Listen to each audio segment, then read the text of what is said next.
Boom. We are recording. This is Conscious Growth episode 28. Today we are going to talk about everything getting your customers to take action at scale. We're going to cover our 4 content pillars: ads, analytics, attribution, and influencers. Which one are we starting with today? Start with ads. So I feel like we got a few for ads. Yeah, we have like 4. Old audiences was the first one. We're using old audiences. Yeah.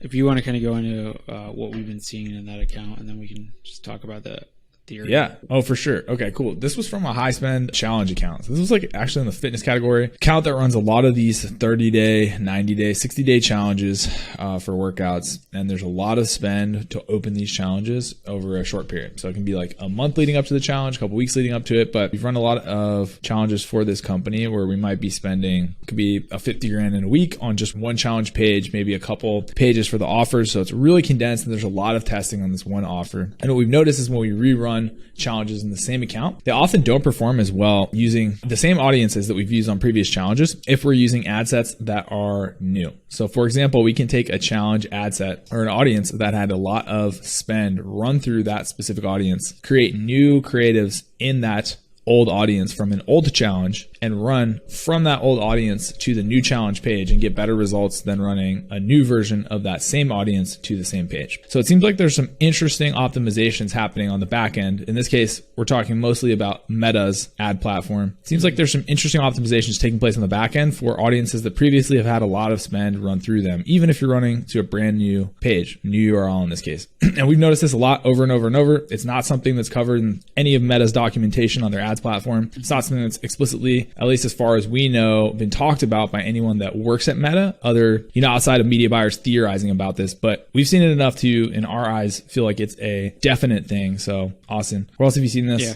How do you think people can use it? Yeah, I think it's it's super interesting because then we've been testing it with all our other accounts for like specific holidays. So right now, a bunch of Valentine's Day stuff from last year and the year before. And what it looks like is Facebook sticks or conversion rate optimizes your campaign, your ad set, depending on if you're doing CBO or ABO, and your ads. And so when you're spending all this money on essentially an asset that's being built within the platform, meaning if you have one ad and you spent $1 million on that ad is optimized for $1 million based on the conversion event that you wanted Facebook to optimize for, you should probably use that ad again, and especially if you can use it for the same initiative. So one thing we're pushing like all companies to do is stop creating new radical redesigns of products, of new challenges, of whatever this is, and let's relaunch the same exact one every year, because then we have assets that are formidable, stand the test of time, have tons of money and testing behind them, and then we could just flip on. And of course, you inject new tests into that, but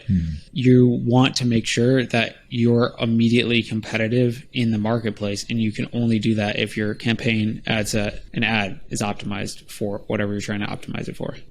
Yep.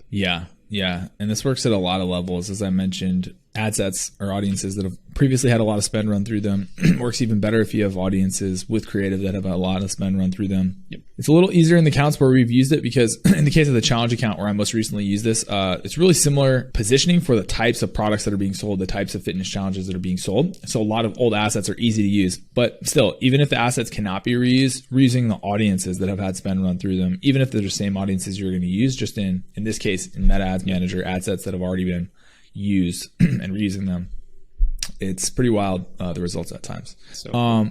Yeah, it's crazy. The next one you wanted to go over was Performance Max. Yeah, so again, using this along with other ads platforms. Yeah, we did a account audit of like $50 million a year company, and immediately what stuck out was their Google Ads, what looked like a novice level ad account. 0 Performance Max, never even tested in the account. Upon further talking to this company, they said that there was always pushback by the agency they were working with for even testing Performance Max.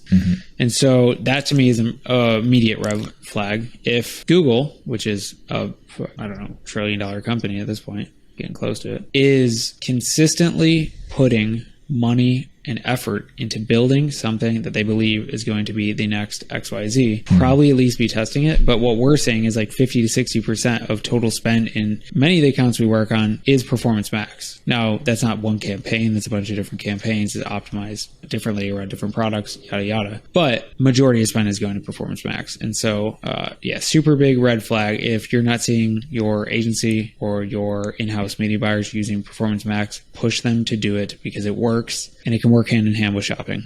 It doesn't have to be mutually exclusive. Yeah, definitely. At least to test it. To never have it tested is, yeah. The next one we had was paid traffic ROAS. So expectations around ROAS and CPA for, any size account, really, new accounts, old accounts. A lot of people still using the wrong metrics to measure the median buying performance. Yeah, this was an interesting one. Just some more validation that like the direction that we're going is correct and that most media buyers are lying. And I say that from the perspective of somebody who's posting a screenshot of performance is normally giving you a false picture.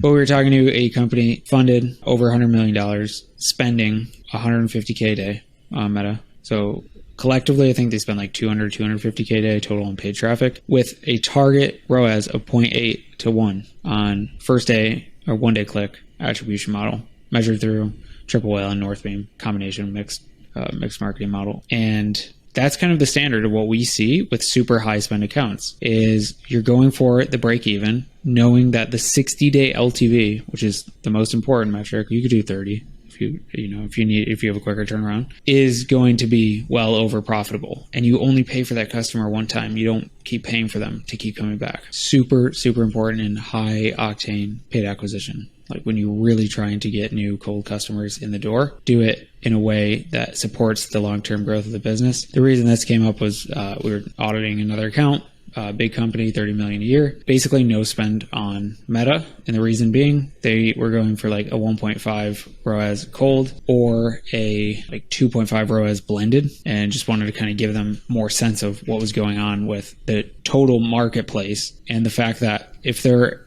only spending a total of $100,000 a month on paid acquisition for a $30 million a year company, their MER is insane.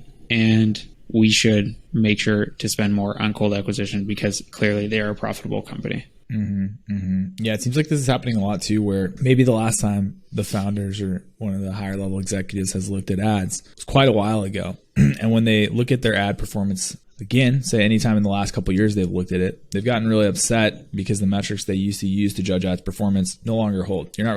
Most people are not looking at performance in Ads Manager the way they might have, 4 or 5 years ago. And a lot of people see that and they end up getting upset with their agency because an agency may or may not have been reporting correctly or explaining why they're reporting the way they are.